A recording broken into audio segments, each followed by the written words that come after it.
Good morning. Welcome to another Land Effects webinar. Today, Amanda has an excellent presentation for you. We're going to be going over FXCAD for new users Part 2. Now, if you're unfamiliar with Part 1, I highly recommend that you go back and review that one. We're going to be talking about all of the things you'll need to know. And before Amanda starts, there's a little bit of housekeeping items. There's some options in the top left corner of your screen so that you can escape the full screen view of the Zoom webinar. You'll find that might be convenient for you. But without further ado, I'd like to turn it over to Amanda. Thank you, Forrest, and thanks for everybody for coming in today. My name's Amanda Berry, as it's kind of been introduced, and I'm a usage technician. You probably recognize me from the last webinar on the series. And basically, in the last part of this series, you heard me say, forget about units, just draw for now when it comes to FXCAD. And well, now in this part, we get to start worrying about units, since it's the first crucial step before setting a scale and eventually plotting your plan to paper. And that's basically today's entire lesson, is units, scale, and plotting. It's going to be really simple, and we're going to understand how CAD works with these things so that that can help you learn to navigate through it all very quickly when you're actually going through and doing a plan. So you're going to learn a lot more about the CAD interface when it comes to these three things. We're going to keep questions until the end, but absolutely start loading up the question, the Q&A box all the way throughout the webinar, and we're going to have a lot of time for questions at the end to kind of get through that. And scale, as we kind of go through, you'll find out scale is actually one of the big automated tools in Land Effects as well. So what I'm going to do today is describe the manual AutoCAD methods, but show the much more simple automated Land Effects methods when it comes to scale, just so you can understand the difference, but come away with the better knowledge and better workflow in the end, instead of me showing you the manual stuff and you go on and do manual stuff. Might as well just skip right to the part where you do the easier stuff. So really quick, as usual in my webinars, what you'll need in order to follow this webinar is the exact same as last time. You need FXCAD and you'll need a Land Effects license in order to run that. But with all of that kind of put together, let's kind of get right into it.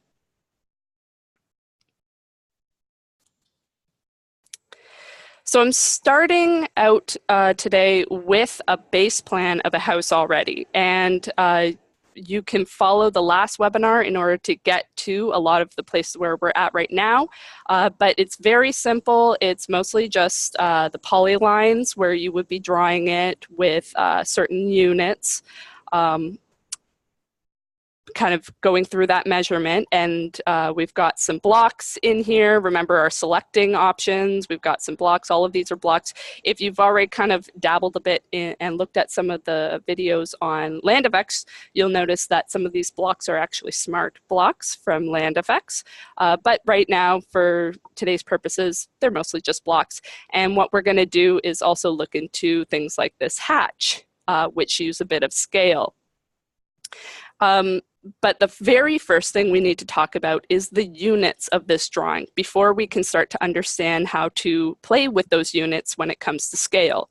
So the way CAD handles units is different than other programs. It's a lot more simple, but needs some knowledge so that you basically don't screw it up. So very first off the bat, the one thing you're always going to go back to is actually typing in units. You can units like that, or you can just do UN to get there and then hit enter.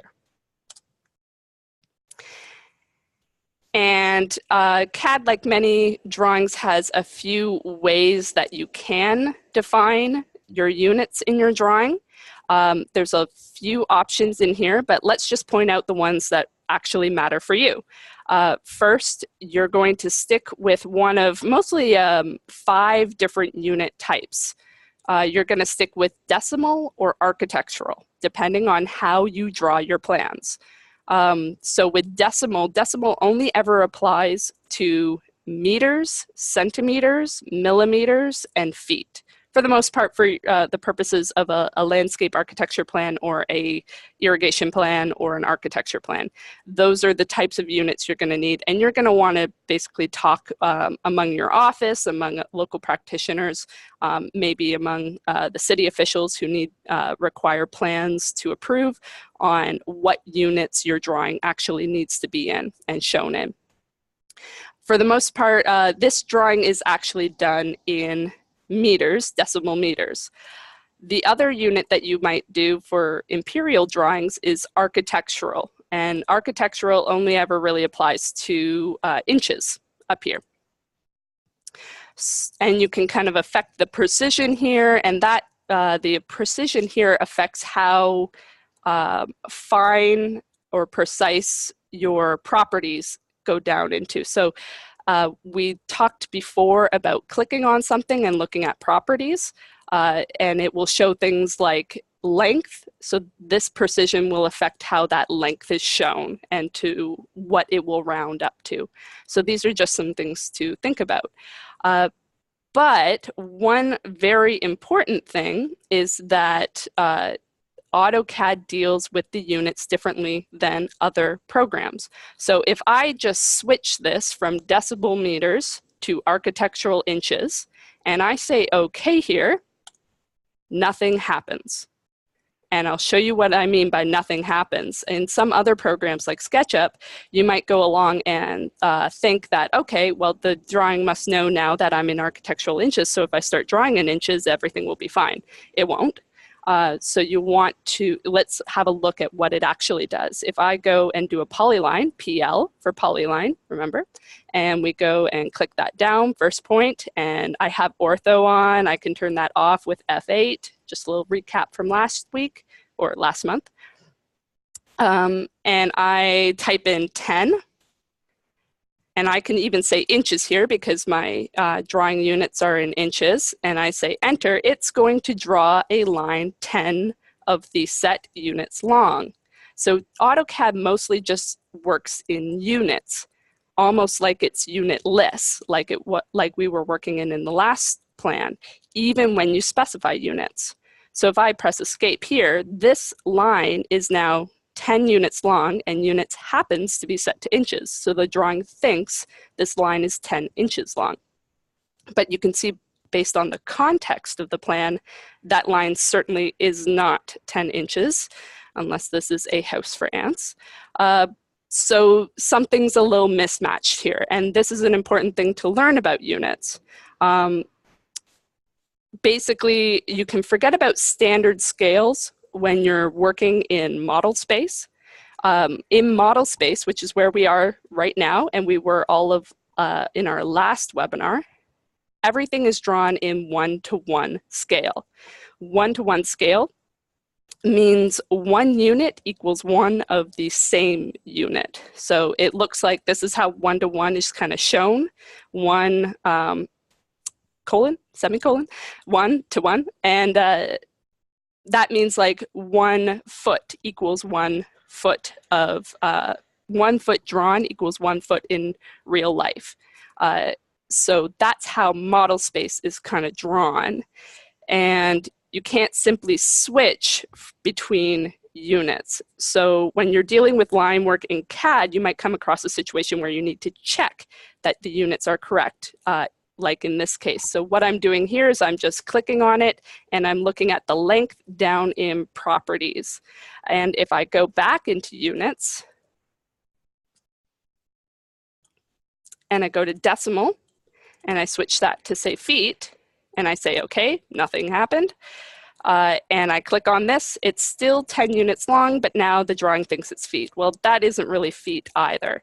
So you can kind of start to guess just by drawing a line 10 units long. If you happen to, say, get this plan from somebody else, you can start to tell if the units that they set in the drawing were actually correct. Sometimes you can get a plan where the units are not correct. So this is a way to correct them so that later on, like in our next webinar coming up in 2 weeks, where we go over more about pulling in XREFs, you can actually check and make sure that everything's set up correctly so that when you go on drawing, you're drawing in the correct units. So there's another way you can check on a drawing if the units are correct. You can also use the distance command. That's DI is the shortcut for that. You can also find it over here on the home ribbon, that distance command right there. So if I go DI, enter, and I have my snap settings set. Remember, that's F3 for snap, and I have them set to my defaults over here. I can snap to here on the driveway and snap to here on the driveway, and that driveway is 4.92 units long. So driveways don't really come in 4.92 feet long, wide, so most likely you can kind of start to assume that this drawing is actually drawn in meters. So if you get a drawing like that, you just type in units, you switch it back to something like decimal meters or whatever units you decided the drawing is actually drawn in, and you say OK. And this can also be really helpful for determining troubleshooting when you're having issues with scale, especially when you're using things like land effects tools, such as placing a hatch, which places at a certain scale, doing anything with annotation, like text, like dimensions or the schedule or callouts, or if you're doing something like using one of our tools that has blocks that scale based on the set scale, like our irrigation heads or our lighting symbols, they all go based on scale. So in order, if you're having problems with scale, double check the units in the drawing just to make sure that they are the correct units, because obviously the scale absolutely depends on the units. So it's pretty easy with units. For the most part, when you're starting a drawing, you want to pick one and stick with it throughout the drawing. You can rescale things if you need to, like say you had to, you actually do want to draw in feet, and this plan is in meters. You could use one of the tricks we used from our last presentation, that scale with a reference point, that SC for scale command, and use the reference length. You can rescale an entire plan and just put in the scaling factor from one unit to the other one in order to fix a drawing to the units you actually want to draw in. We won't show that today since we kind of mostly showed it last time, and we'll move on into actually getting into scale. So now that we have units, we can scale this drawing and start moving forward towards actually getting something on a piece of paper. So just like hand drafting, things on a sheet of paper are scaled in CAD. Drafting is easier in one-to-one. That's why we drafted one-to-one in model space. But in landscape architecture and architecture, you can't plot to that scale for pretty much everything that we draw. So in FX CAD and AutoCAD, you need to figure out your scale pretty early on. In FX CAD, we use the scale command over here, but we can't jump to this yet. First, we need to figure out what scale to set it to. So you would use, you would definitely need to figure out your scale. You might not need to figure it out when you're first drafting your plan. For that, you really only need your units, so you know if I'm drawing this house in feet or meters or inches. But definitely before you start doing things like using these scaled hatches, placing any text, or using any of those irrigation or lighting symbol blocks. So the first thing to determine scale is by going to our plotting sheet. So I'm going to start with what you would start in most blank drawings is just the regular layout one that pops up with a blank new drawing out of the box in AutoCAD. And it looks just like a sheet of paper, and that's what it is. So layout space, I'm going to use some terms interchangeably. Layout space or layout is synonymous with paper space. You can see model or paper space down here, those terms. It's also synonymous with the word sheet. They all are referring to the space that denotes what's going to be plotted on the piece of paper. So we have, this looks like a piece of paper right now, but honestly, you don't actually know what size this sheet of paper is. So before you can determine scale, you need to tell CAD how big the paper is so that you can figure out how big the plan needs to be on it. So let's do that. I'm going to go down to this tab for layout 1, and I'm going to right click, and I'm going to get a lot of options for this. The one I want for right now is this page setup manager. We're going to click on that, and that brings up my page setup manager. I'm going to make sure I'm on my layout 1, which is the one I want to affect, and I'm going to click modify. And that brings me to my page setup. So I have a lot of options in here, and we're going to focus on the ones that basically get you to plotting. So the first thing you need to do is tell AutoCAD where you're going to be plotting this. I don't have a large scale plotter in this office. If you did, you would probably want to pick your large format plotter out of here, or you can do what I'm doing and choose a PDF plotter. With just a kind of a side note, I'm going to be using DWG to PDF for this presentation.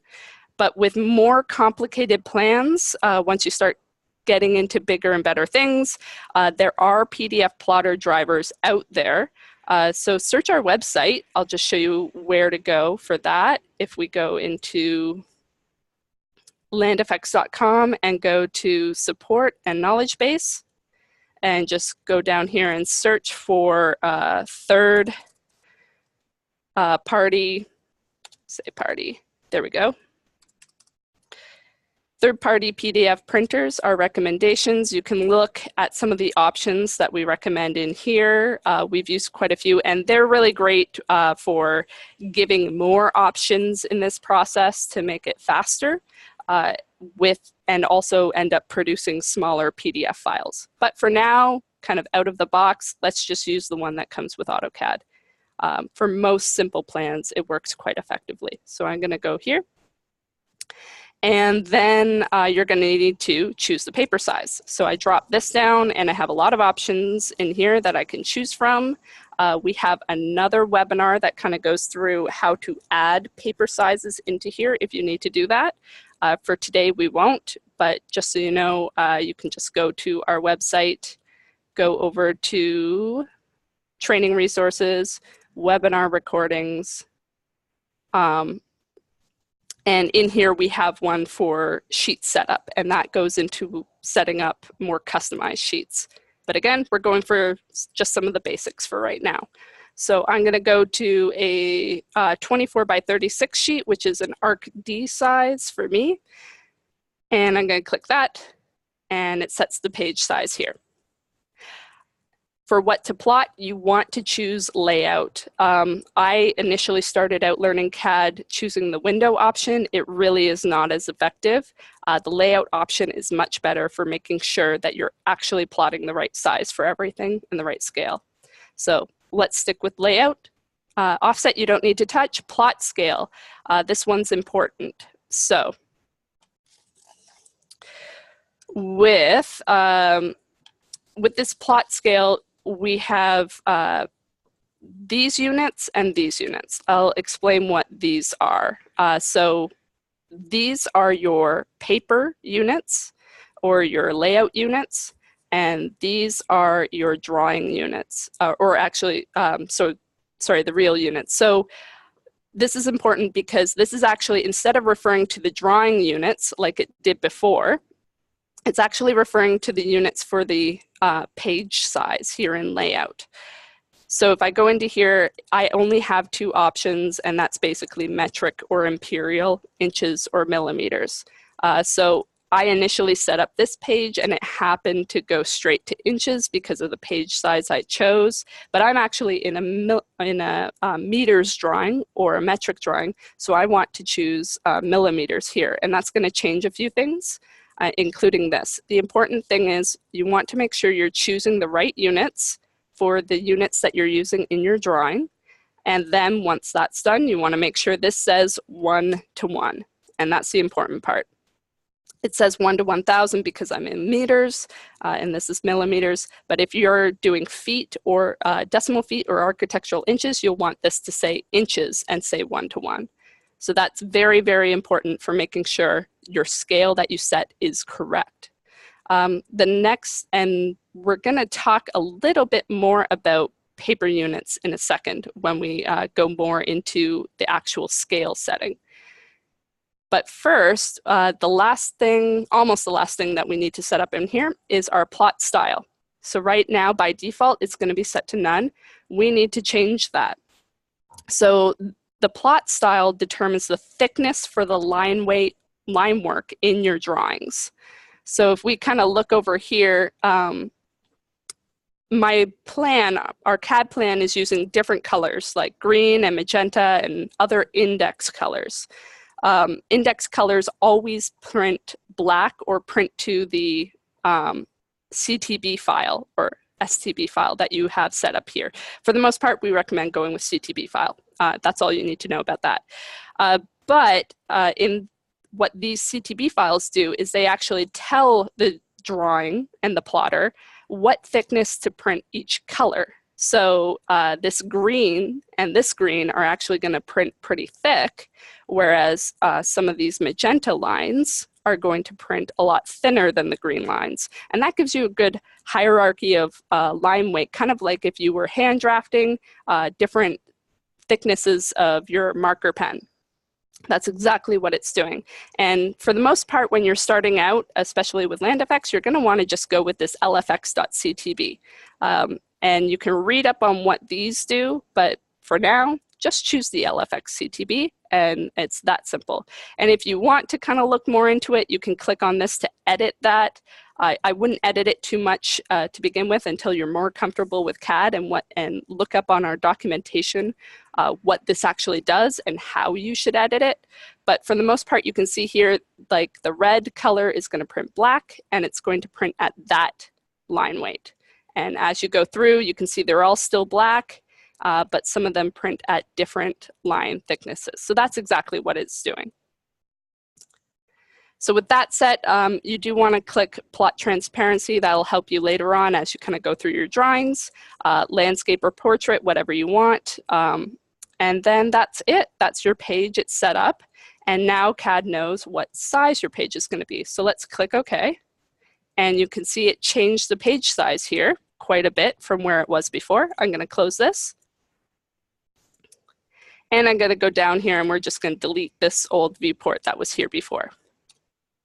But now we have a 24 by 36 inch sheet of paper in a metric drawing. I'm Canadian. This is how we kind of did it, so that's why I'm showing it this way. If you are in Europe or one of the other countries that uses metric, you would probably be using like A0 or A1 size sheets of paper. Now that we have this, though, we can start to actually set a scale to this drawing. So to set a scale, we need to see the drawing. To see the drawing, we need a viewport. So I'll quickly show you how to do that. You can either go to, in FX CAD, go to View and New Viewport, and you have some options. You can do rectangular or polygonal. Or you can really quickly just type in MV, and that gets you to a rectangular viewport by default, and you have some options down here. Remember the options in blue, you would need to type the blue letter and hit enter in order to choose that option. Or you can right click and choose the option in the triangular brackets, the chevron brackets, and that would be the option for fit. That would just fit it to the size of your sheet. Let's do a rectangular one over here, and I'm just gonna do that. and maybe we do MV, and I'll do a polygonal one. So P, enter, and we can kind of, I'm on ortho, so that probably helps.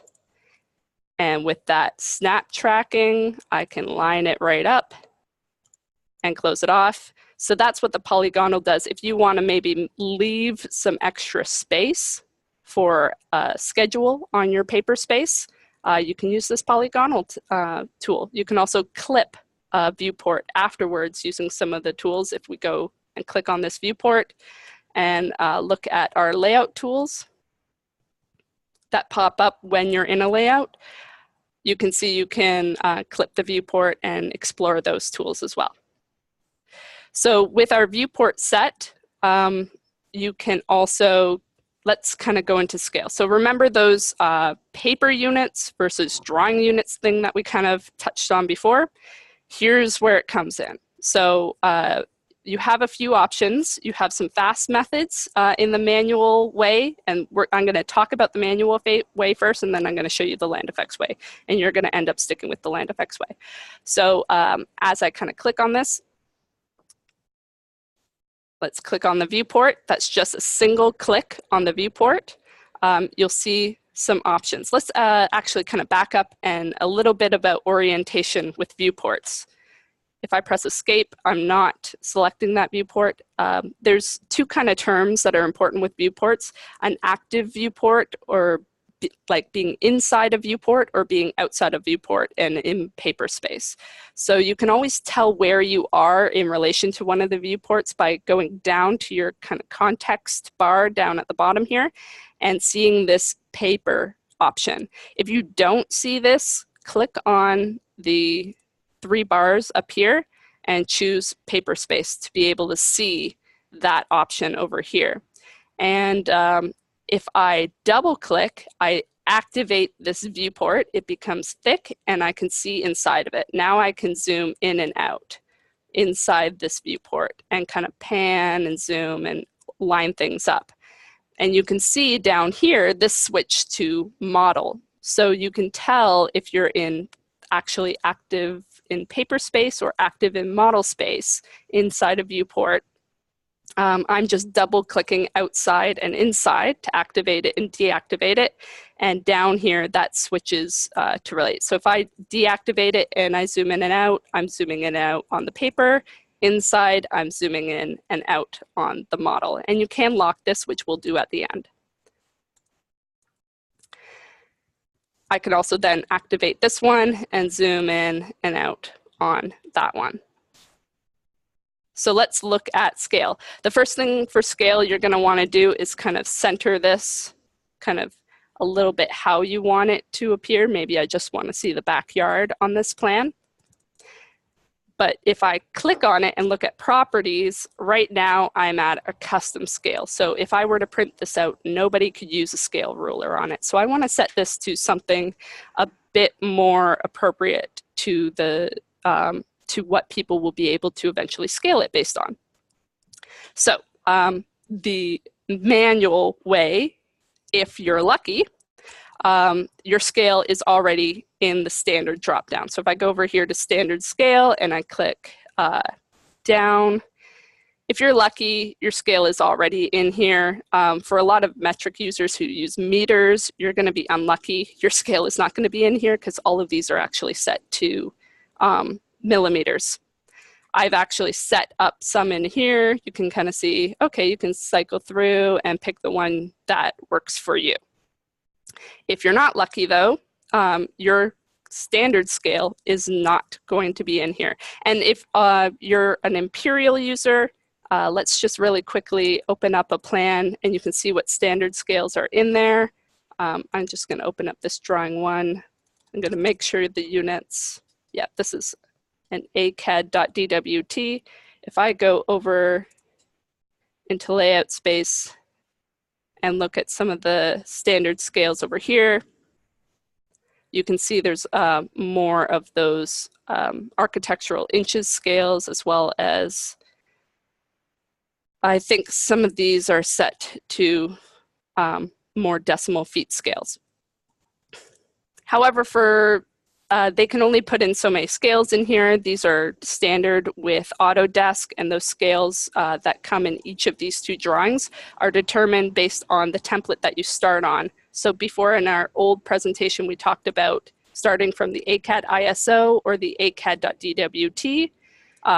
ACAD.DWT will come with standard scales meant for imperial. ISO will come with standard scales meant for metric.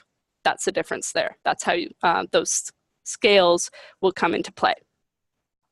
So if you're not lucky, it's not here, and you're going to need to make your own custom scale. It involves some thought, though, on what your paper and drawing units are. So our drawing units in this one are meters, but our paper units in this plan are millimeters. If you're using a feet drawing, your drawing units are going to be feet, but your paper units are going to be inches. So especially with meters and feet and probably centimeters, you're going to have to do some thought, and you're going to need a calculator to figure out the scale factor.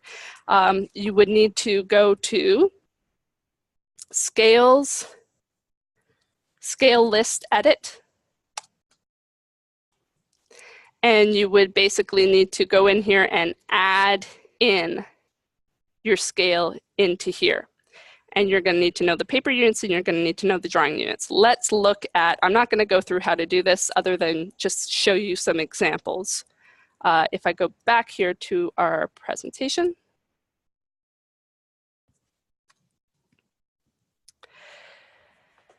So, like I said, if your units happen to be the same between your paper space and your model space, it's actually going to be a little easier.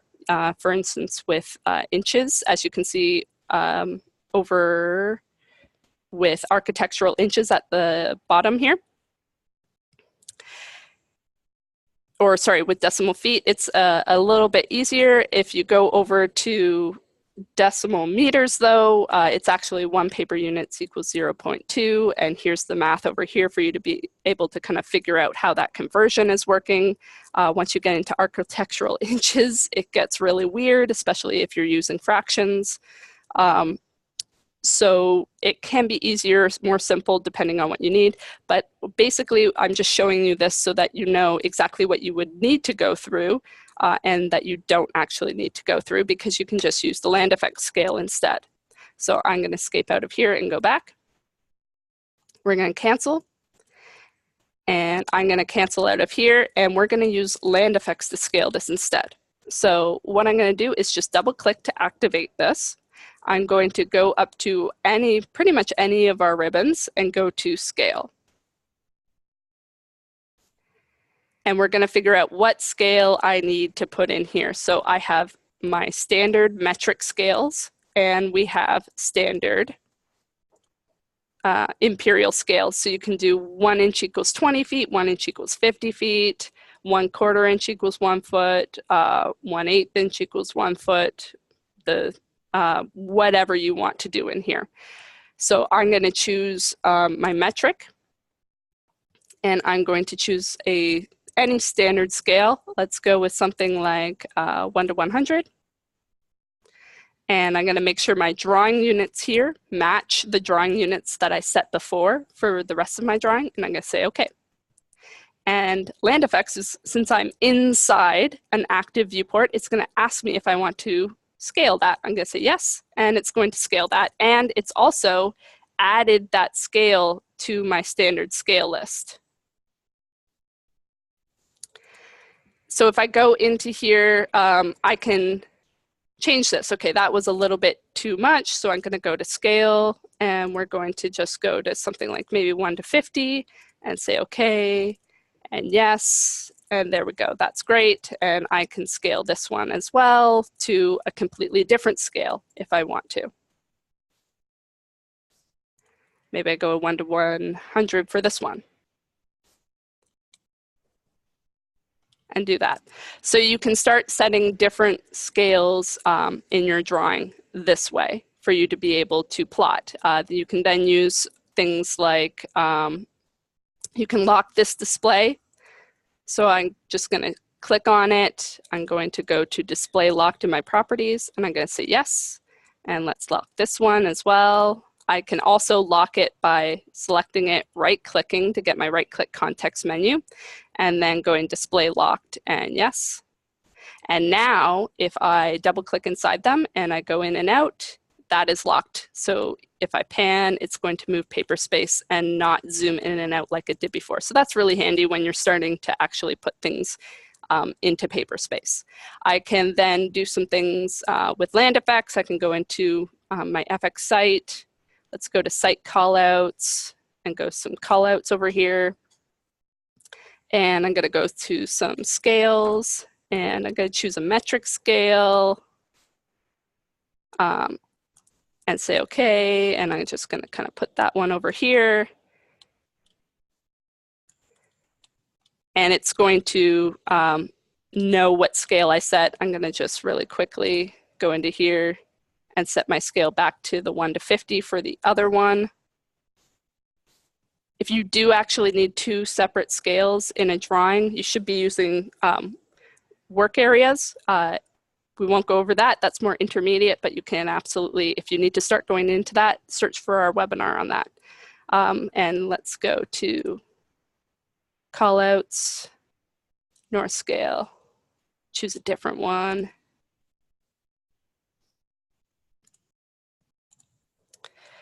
So these are really smart scales that Land Effects has developed that automatically say the scale and do a nice increment along.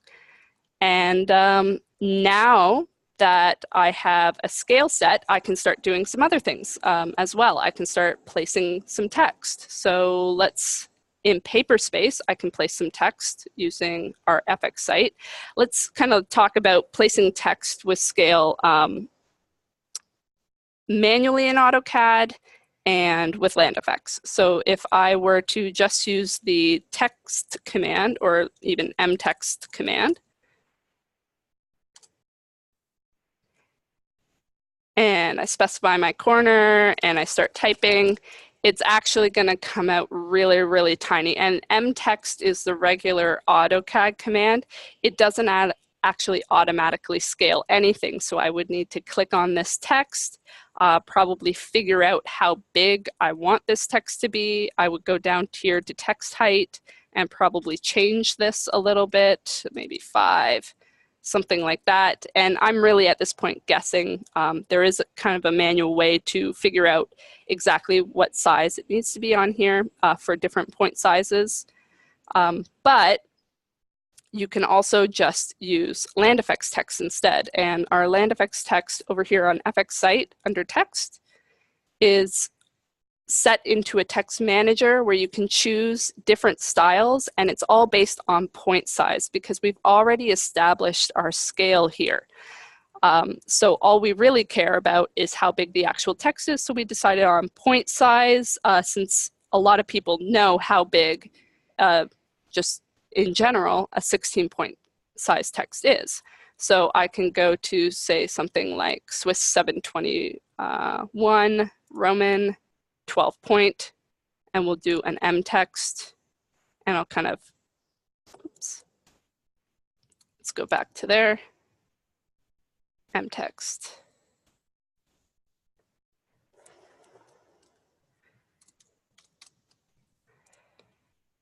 So that on this sheet of paper, F3 for, or sorry, F8 for ortho. On this sheet of paper, because this is a 24 by 36 sheet of paper, that is 12-point font. And I can also go inside the viewport and do text and say M text. That is also 12-point font. If I select these, I can only select that one because that one's in model space because I drew it when I was active inside the viewport. If I double click outside, I can only select this one because this one's drawn in paper space, but they are the exact same size and they will print exactly the same. So that's how Land Effects really affects scale. You set that land effect scale, and now all of the tools start working with the scale that you set for your particular drawing. I have an 11 by 17 sheet set up over here. I can do the exact same thing. I can just use the text and put it down over here, and it's going to be 12-point font in relation to this sheet size. So that's a really powerful way. You can start doing things like going into model space and using our dimension tools as well. So I'll just click that dimension tool. F3 for snapping. Yes, since I haven't saved any dimension style standards in for my company yet, it's asking if I want to just use the default style for now. I'm going to say yes. You'll always want to say yes to begin with, so it knows what to do. And then later you can kind of manage this and customize it. And we have a lot of great setup webinars. But that is scaled, again, to the size that I want for my dimension text. And it's going to look appropriate on your sheet size. I can also do things like, let's go with hatches. So if I go into model space, let's make a hatch. So a really quick trick, we learned a little bit about the boundary command before. When you place a hatch over here, go to hatch tool or just H for hatch. This is the regular AutoCAD command, and you have a few options here. You can select an object, or you can pick a point inside. Sometimes if you pick a point, it'll work out. Sometimes if you pick a point, it'll be a little weird and it won't really work out, especially see how those these trees are inside of here. You don't really want to pick here, then pick here, then pick here. What you actually want to do is create a polyline around here. So what you can do is just polyline and trace that. You can also do boundary. So if I do boundary, command like that, say OK, click in here. Yep, that's exactly what I want. Right click to accept. I now have a polyline on the current layer, which is currently LK furniture. So I'm going to actually switch that over to my paving layer. Instead, now I can do the hatch command either here or H again. And instead of pick points, I can select. Select is a lot cleaner. I recommend doing this for hatches pretty much all the time. You can select that and it kind of puts that in. Now this is not always going to be scaled correctly. I got lucky this time. But with land effects, you can actually scale the hatch. So I'm going to go ahead and delete this hatch that I created with AutoCAD. And we're going to go over to my FX site instead and use the land effects hatch tool. And I can kind of go through any of these, maybe something like that. Say OK, and place that down. And it's basically scaled to how it was saved into the program. And I can, with land effects set, I can actually go through and do different scales. So if I do rectangular, and I was working with something like work areas, I could set the scale to something completely different and set the hatch.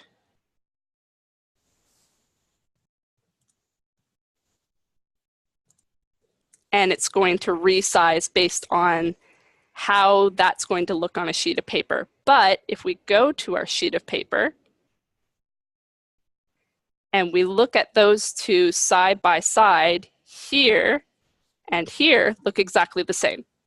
So that's how scale is working here. This is the 1 to 100 scale, this is the 1 to 50 scale, and they look exactly the same. And that's basically what land effects is doing. It's making this all look exactly the same size. It does it with text, it does it with everything. That's in a nutshell. If you want to learn even more about scale, we have another webinar. Again, this is kind of the basics in order to get you into those other webinars so you understand them a little better. So if we go over to I think it's probably going to be under planting, and then kind of zoom down a little bit. We have a working with scale webinar. There we go, working with scale, using work areas. You can start to get into either of these now and start to understand how they work. We have, where are we at now? We've kind of gone over that. Now we can just plot. We have everything set up to plot. For plotting, you can either go, you have a few places you can reach it. You can right click here and go to plot. You can type in the plot command. You can go up here into the quick access toolbar and plot. You can go to file and plot. You can click on the FX and you can print and plot. So a lot of different options here that you can go through, but I like to use a very simple Control P. Holding down the Control key, hitting the P key, instantly goes into plot. This is a single plot, so it's going to remember all the settings I did before, and I can then go and preview this page. You can kind of see the hierarchy of line weight starting to happen in some of these. A little thicker here, a little thinner here, and I can go ahead and right click and either plot or exit and change my settings. So I'm going to go to plot, and it's going to print me a PDF. I'm just going to throw it on my desktop for now. So I can go and grab it. So here's my PDF. And this PDF is currently a full-size PDF. So you can actually take this PDF, give it to, if you don't have a large format plotter in your office, you can give this PDF to a plotting company and just say print it at full size, and that will be to scale. So that's a very important thing when you plot these PDFs. If you are plotting from a PDF instead of straight from the program to the plotter, is that when you go to print it, under your print options, under fit, you want to choose actual size, because as you can see, I don't have a large piece of paper, but this is now plotting this at the actual scale. So everything inside here is actually at 1:50 scale.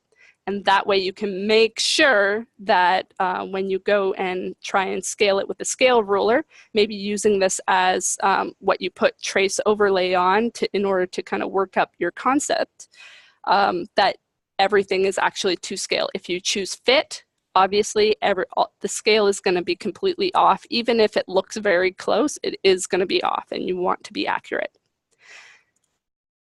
So with that, we have basically plotted everything. There is one more thing I want to kind of show before we get to questions, and that is batch plot. So as you start doing a plan, you might have multiple sheets, like multiple 24x36 sheets, one for this section of planting, one for another section of planting, one for irrigation, things like that. You would probably want to plot them all at the same time to the printer, or you would want to make a multi-sheet PDF, and you can do that with batch plot. So you can get batch plot here. You can also get it from file. Oops, cancel. No. Cancel, too many clicking. Okay. You can get batch plot, it's normally under here. Drawing a blank, oh, it's called publish over here. Batch plot and publish are the exact same thing. But let's go to it from over here. It's a little bit different in that you can actually print multiple sheets at once. So I can publish to a PDF, and use my PDF preset, DWG to PDF, or you can actually batch plot through some of those third-party plotters as well. Under publish options, you would want to go for a multi-sheet file most likely, and maybe include layer information for a vector-based PDF. And I would just go in here, take out my model spaces. These are model spaces, and just take out any, it's actually taking the layout spaces from this drawing one as well. I'm going to take out those, and maybe I just want layout 1 and my 11x17. that's pretty much it. I can include a plot stamp here if I want to kind of what date and time. You can explore those options. Go to publish. I'll just throw that on my desktop. It's going to go through, and it's actually doing both of those. And now if I go to my desktop and open that up, you can see I now have a multi-sheet PDF. One page is 24 by 36, one page is 11 by 17. So a lot of things you can do. You can now start drawing things, and you can now start actually plotting them to scale so that you can put some trace over it, start a concept, continue drawing, all of that sort of thing. And then in 2 weeks' time, we're going to be going and doing we're going to be building on this and looking more at that whole process of using base plans and some other building onto this kind of skill sets. And you can sign up for that webinar. Over here, let's go to LandFX Home, go up to Training Resources, go to Webinar Recordings. And it's this FXCAD Users Part 3. You can register now, or if you're watching this after it's already gone through, you'll find the recording there as well. And a little bit after today, or a little later today, maybe Monday, the recording for this webinar is going to be up there as well. So now is a great time for us to go through any questions. And if we're short on questions, I actually have a few other things that we can also explore. Okay. Can you hear me now, Amanda? Yes, I can. Okay. We had just a couple of questions here. Let's see. Jennifer Hunter asked if, do you place a viewport in the model tab when creating the plan? You can, but it won't do what you expect.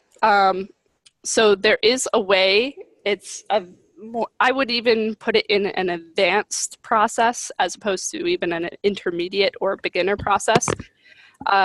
You can go and interview and affect your viewport configuration and go to vertical viewports in model space. And you can actually navigate around model space in two completely different ways, like that, and start drawing over here and start drawing over here. Obviously, if you're just doing a simple plan like this house, it's kind of overkill. But I used to use it a lot in actually AutoCAD Civil 3D, where I would have things linked together between those. I might have over here a elevation in Civil linked to a profile and a lot of other Civil stuff where I would make changes over here in the plan and the profile elevation would change. So that's what viewports do in model space. For the most part for you guys, you're going to want this model space configuration to just be this single model space because you really won't need to. But you can also use that to quickly place new viewports in one paper space as well. I think that answers the question. Okay. And then I did provide an answer to this, but Michael Tyson asked if there's a way to copy the page layout options from one layout to another. Yes. The way I would do that is actually just copy the layout entirely. So you can right-click on this layout if you have this all set up to how you want it, and then go move or copy. And say move to end and create a copy and say okay. And now it's the exact same size and I can wipe out all of this and continue going on and it won't affect this one that I based it off of. Oops. But what you can also do is start creating templates. I believe you can actually select all layouts, or I believe you can base one off of a layout from just your page setup manager, but you can also go from a template. We go over this in my metric sheet setup webinar and sheet setup webinar. The metric one also applies to Imperial. but it has a few tips and tricks about setting up page templates, where you would basically set up a template and then choose it. There won't be one in here, but it will pull up the layouts that you have in that template, and you can base your layout off of that one, and it will look exactly as it is in that template. So that's another way you can start setting things up and being a lot faster about it. If you go over here, let me show you how to find that one. Actually, if you just search anywhere in Land Effects and go Sheet Setup, let's hit enter. You've got your Sheet Setup webinar and Metric Sheet Setup webinar. So these are two great ones to jump off of this webinar and go into, and they're more about starting to use these skills that we just did and start setting up actual templates to make this process a lot easier as you start up a drawing. Basically bringing it down to like 5 minutes to start up a drawing, and you're going. Okay, great. So far, that seems to be all of the, oh wait, we have one more. Let's see, Deborah James asks, can you freeze one viewport so no changes are added and be able to change another viewport drawing with different changes? I'm going to make a guess at what's going on here, what's being asked here. So freeze, obviously we can lock these two, but I think what she's talking about is layers. So yes, we forgot to touch on layers in viewports entirely. So what you can actually do, in our last webinar, we talked a lot about layer states, so that in a layer, you can actually like change the color, you can change whether it's frozen.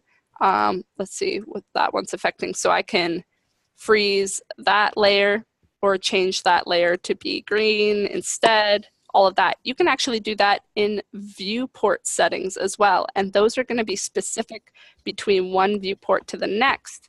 So what I can do is I can just go and select a few, or even just select all of them, and go to my viewport colors and change all of these colors to be something like gray, and say okay.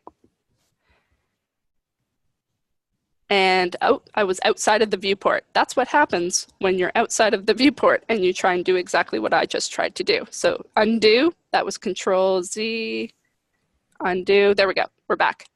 I can go, one more, Control Z, there we go. I can actually go inside this viewport and change them all to gray and say okay. There we go. And so those settings all changed in this viewport and not that viewport.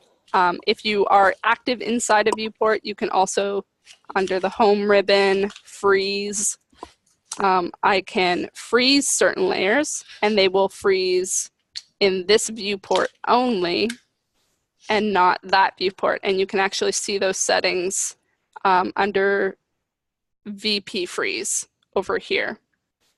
And see that that LP shrub has now frozen over here, but it's still unfroze, thawed in the model space.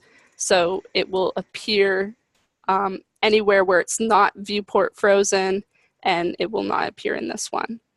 So that's a really important thing that you can do with viewports on the same size. I think that, yep, okay, Deborah said that was it. That's it. We're good. So that was actually one thing that I wanted to touch on. The very last thing was I mentioned index colors with that CTB file. Here's what an index color is, because there is a time where you will want to say plot a red line to be red, actually plot red for a red line.